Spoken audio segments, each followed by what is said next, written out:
Class 12 में वैदिक संस्कृति के संबंध में कोई स्वतंत्र चैप्टर नहीं है, बल्कि जहाँ जहाँ संदर्भ की आवश्यकता हुई है वहाँ पर वैदिक संस्कृति का उल्लेख किया गया है।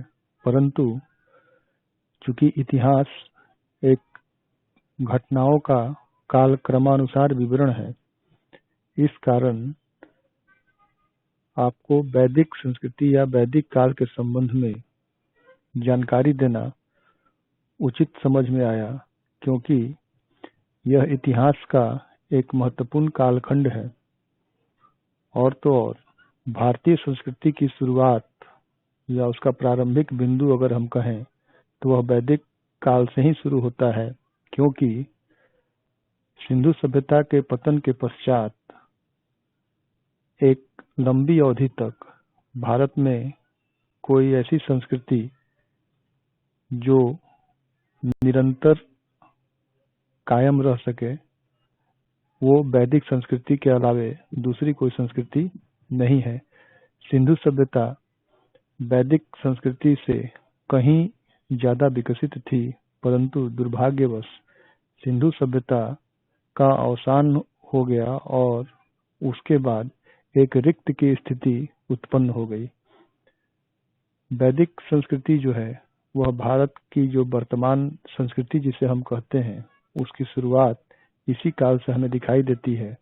इस कारण से भी ऐसा उचित लगा कि आपको वैदिक काल के संबंध में एक संक्षिप्त जानकारी देना आवश्यक है।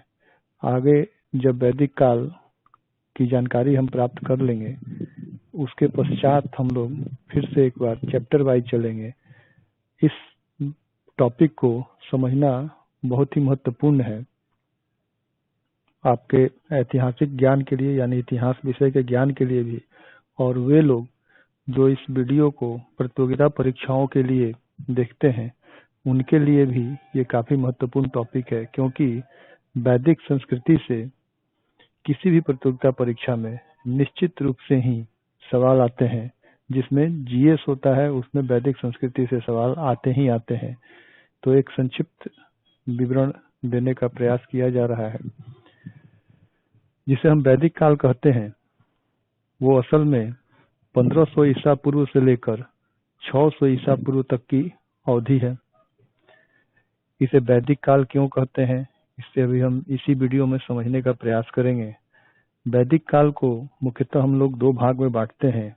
एक को हम ऋग वैदिक काल या कभी कभी इसे पूर्व वैदिक काल की भी संज्ञा दी जाती है, और दूसरा जो इसका कालखंड है उसे हम उत्तर वैदिक काल का नाम देते हैं। ऋग वैदिक काल का जो समयावधि है वो 1500 ईसा पूर्व से लेकर 1000 ईसा पूर्व तक, और उत्तर वैदिक काल की जो समयावधि है वो 1000 ईसा पूर्व से लेकर 600 ईसा पूर्व तक ठहरती है।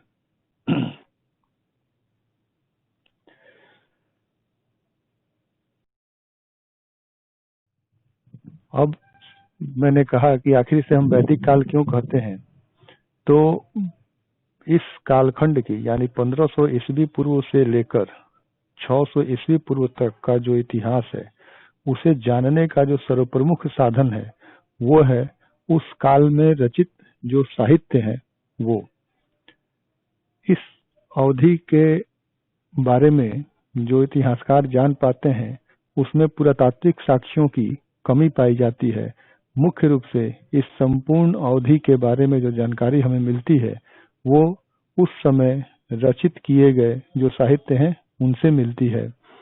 चूंकि उस समय का जो सबसे महत्वपूर्ण साहित्य कहा जाए, और भारत में या हमारे सनातन धर्म हिंदू धर्म जिसे हम कहते हैं उस संबंध में भी अगर जो सबसे पहले कोई साहित्य है वो है वेद, और वेदों में भी जो सबसे प्राचीनतम साहित्य है ऋग्वेद।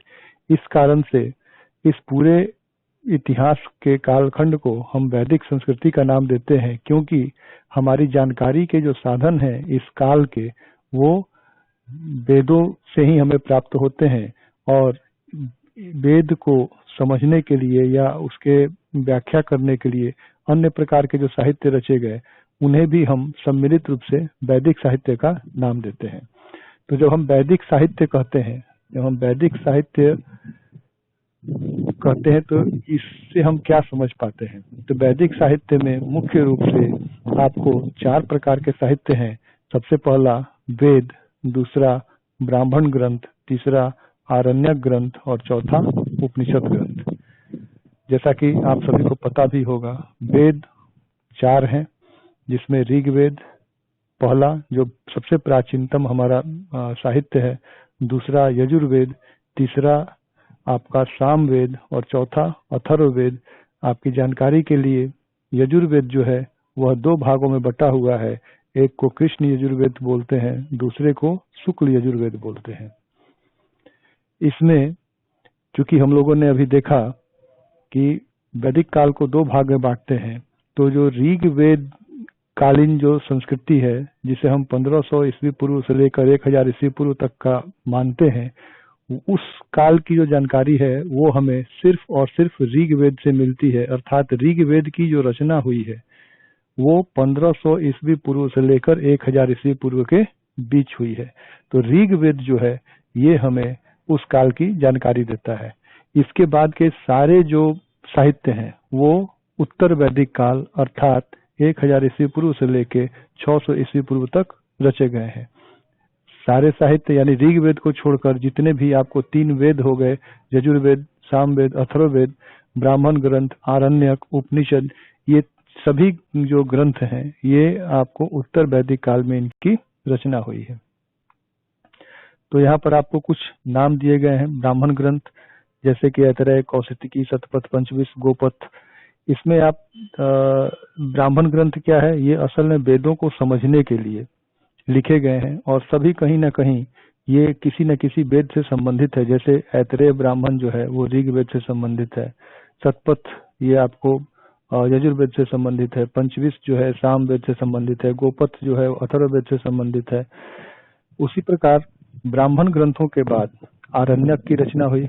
आरण्यक कहने का अर्थ होता है वन, यानी वनों में जो वानप्रस्थी लोग थे, यानी जो वन गमन करते थे, उन लोगों ने कहीं ना कहीं इस प्रकार के साहित्य की रचना की। आरण्यक में जो महत्वपूर्ण साहित्य हैं वो है आपके ऐतरेय, तैत्तिरीय, शतपथ, छांदोग्य आरण्यक या जैमिनी आरण्यक। उसी प्रकार उपनिषद की रचना की गई, जिसमें आपको महत्वपूर्ण उपनिषद, वैसे तो 108 उपनिषद हैं कुल, परंतु जो महत्वपूर्ण उपनिषद हैं वो ऐतरेय उपनिषद, कौशिकी उपनिषद, तैत्तिरीय उपनिषद, कठोपनिषद, मांडुक्य उपनिषद, मुंडक उपनिषद, ये कुछ महत्वपूर्ण उपनिषद हैं। यहाँ पर एक चीज आप ध्यान देंगे, इनका जो रचना काल है, वैदिक साहित्य का रचना काल, जैसा कि मैंने बताया कि वेदों की रचना सर्वप्रथम हुई है और वेद में भी सर्वप्रथम ऋग्वेद। उसके पश्चात ये आप वेद के बाद जितने भी आप ब्राह्मण ग्रंथ, उसके बाद आरण्यक, उसके बाद उपनिषद, ये इनका रचना काल है। यानी शुरुआत होती है वेदों से और अंततः जो उपनिषद हैं उनका जो रचना काल है वो उत्तर वैदिक काल के अंतिम भाग में ठहरता है। तो इस क्रम को भी आप ध्यान में रखेंगे, क्रम को समझना काफी जरूरी है कि किस प्रकार वैदिक साहित्य की रचना हुई है, किस कालक्रम से। तो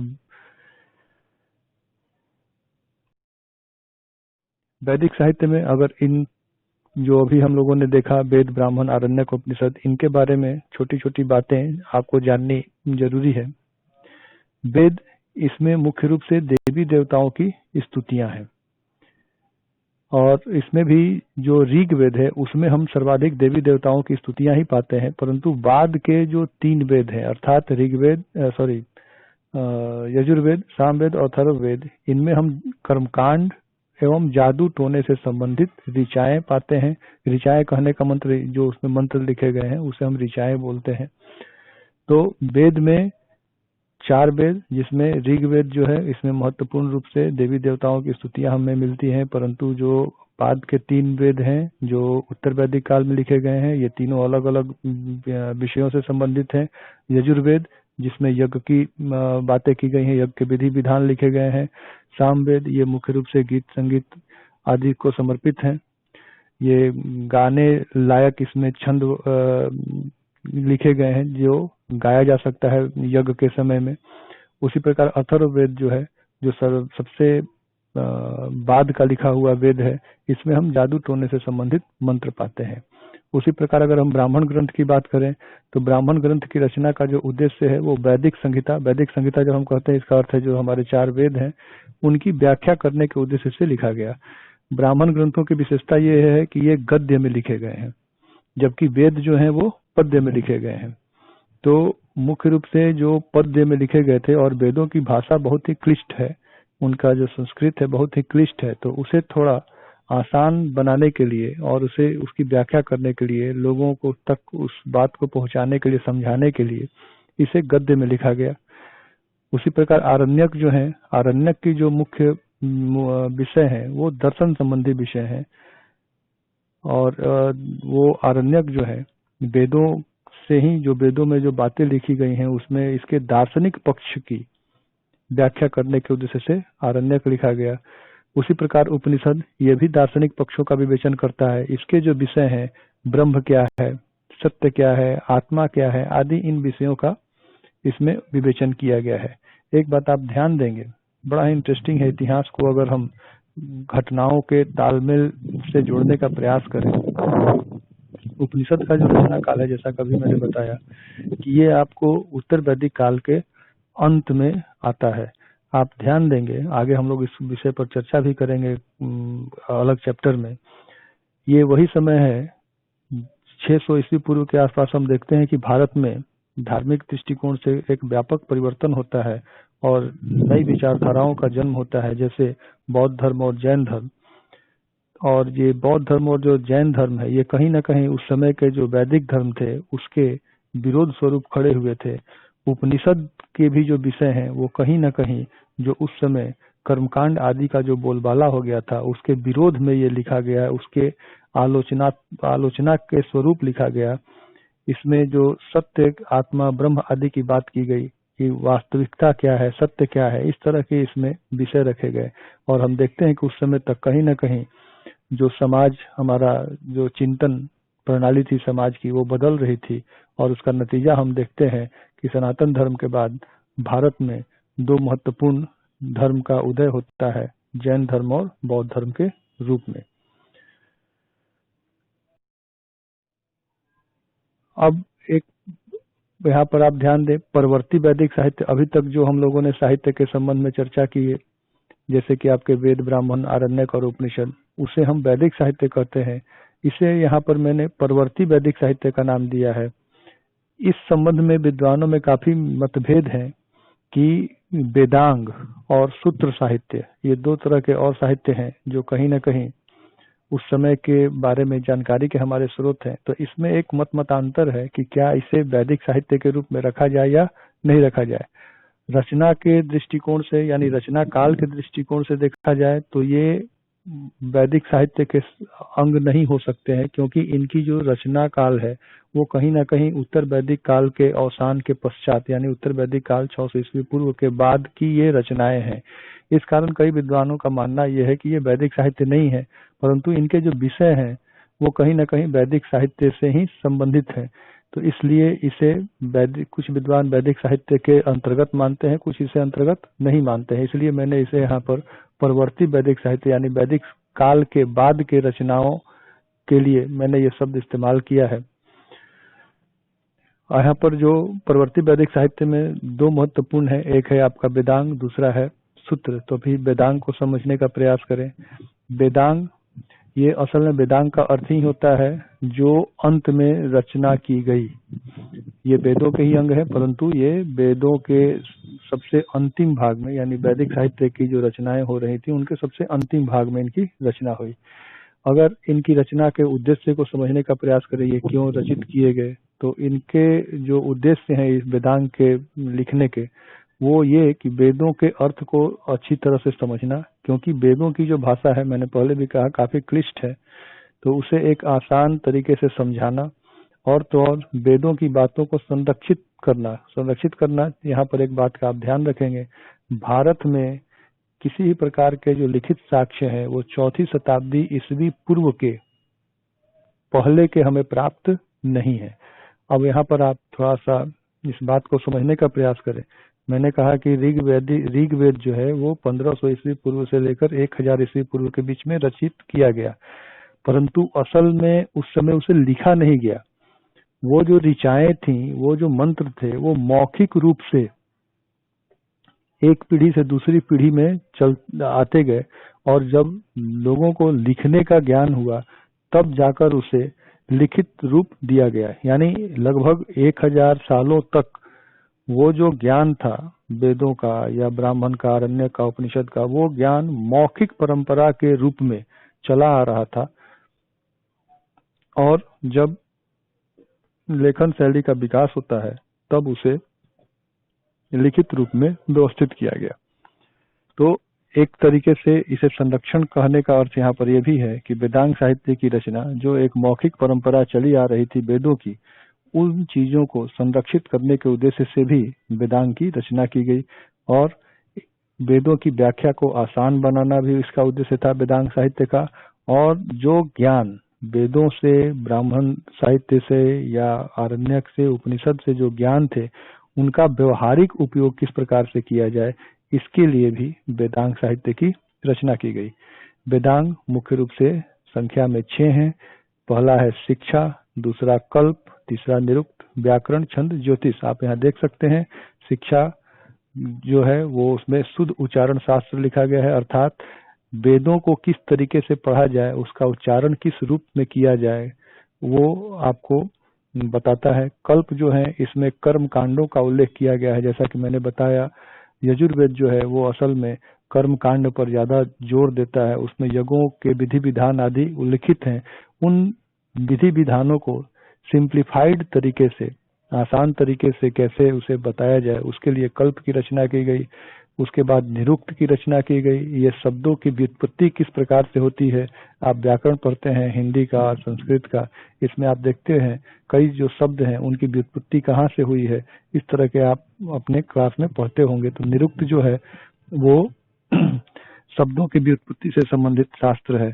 व्याकरण ये आप अभी भी पढ़ते हैं, ये व्याकरण किस प्रकार से उनकी रचना की गई, उनके जो मंत्र वगैरह हैं उसके संबंध में व्याकरण की रचना की गई। छंद गाने योग्य, जैसे सामवेद मैंने पहले ही बताया, इसके वो गाने योग्य है। उसमें जो छंद है वो आपको यज्ञों के समय में किस प्रकार गाए जाएं इससे संबंधित है।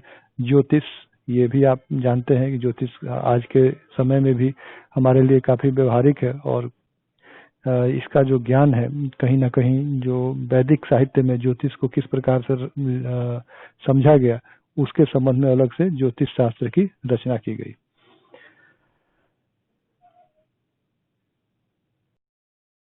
सूत्र साहित्य ये भी परवर्ती वैदिक साहित्य में के अंतर्गत आता है। सूत्र साहित्य का रचना का उद्देश्य वही है जो वेदांग का रचना का उद्देश्य है। इसमें भी सूत्र साहित्य में जो सबसे महत्वपूर्ण बात है कि भाषा से संबंधित जो सूत्र साहित्य है वो कहीं ना कहीं बहुत ही महत्वपूर्ण है, जिसमें आपको यास्क का निरुक्त आता है और पाणिनि का अष्टाध्यायी आता है। ये भाषा से संबंध में आपके सूत्र साहित्य हैं। यहाँ पर आप ध्यान देंगे, सूत्र जब हम कहते हैं तो सूत्र किसी भी चीज को एक सूक्ष्म रूप से वर्णन करने के लिए हम इस्तेमाल करते हैं। एक छोटे से सूत्र पे आप गणित के सवाल बनाते हैं, एक छोटे से सूत्र के आधार पर उसे एक व्याख्या करते चलते हैं और अंत में आपका उसका आंसर आप पाते हैं। तो जो वैदिक साहित्य है उससे एक संक्षिप्त रूप में लिखने का प्रयास किया गया। जो कल्प नाम का जो हमारा वेदांग था, उस वेदांग से जो सूत्र निकले वो काफी महत्वपूर्ण है, और वो मुख्य रूप से 3 भाग में वर्गीकृत किए गए हैं, जिसमें सौत सूत्र, गृह सूत्र और धर्म सूत्र। ये है क्या? सौत सूत्र में असल में यज्ञ के विधि विधान की विस्तार पूर्वक चर्चा की गई है। उसी प्रकार से गृह सूत्र में जो गृहस्थ हैं, यानी वो लोग जो कर्मकांड में ये जो ब्राह्मण हुआ करते थे या जो यज्ञ करने के पुरोहित होते थे, उनको छोड़ जो गृहस्थ जीवन जी रहे थे, उनके लिए किस प्रकार के कर्मकांड होने चाहिए, उन्हें कौन से कर्मकांड करने चाहिए, उनके संबंध में काफी विस्तृत वर्णन किए गए हैं, और उनके द्वारा किस प्रकार के यज्ञ आदि किए जाने चाहिए, ये गृह सूत्र में बातें बताई गई हैं। उसी प्रकार धर्म सूत्र, इसमें तत्कालीन समय में राजनीति, विधि, व्यवहार, इन सब विषयों पर चर्चा की गई है। राजनीति कहने का मतलब राज्य कैसा होना चाहिए, राजा कैसा होना चाहिए, उसके अधिकार क्या है, कर्तव्य क्या है। कानून किस प्रकार, विधि अर्थात कानून किस प्रकार के होने चाहिए, किस प्रकार की सजाएं होनी चाहिए, इन सब बातों का धर्मसूत्र में उल्लेख किया गया है। तो ये वैदिक साहित्य के विषय में एक संक्षिप्त आपको जानकारी थी। ये बहुत ही महत्वपूर्ण टॉपिक है। आज जो 12th क्लास में आप पढ़ रहे हैं, आगे अगर आप कॉम्पिटिटिव एग्जाम के लिए जाना चाहते हैं तो इन बातों को सही तरीके से समझने का प्रयास करें। ये आपको आगे भी बहुत ही विशद रूप से पढ़ना होगा अगर आप कॉम्पिटिटिव एग्जाम के लिए जाते हैं। तो ये एक संक्षिप्त विवरण था। आगे हम लोग एक बार फिर से इसी बिंदु पर चर्चा करेंगे अगले वीडियो में। वैदिक काल के विषय में हम ऋग्वेद और उत्तर वैदिक काल इन दोनों के संबंध में चर्चा करेंगे।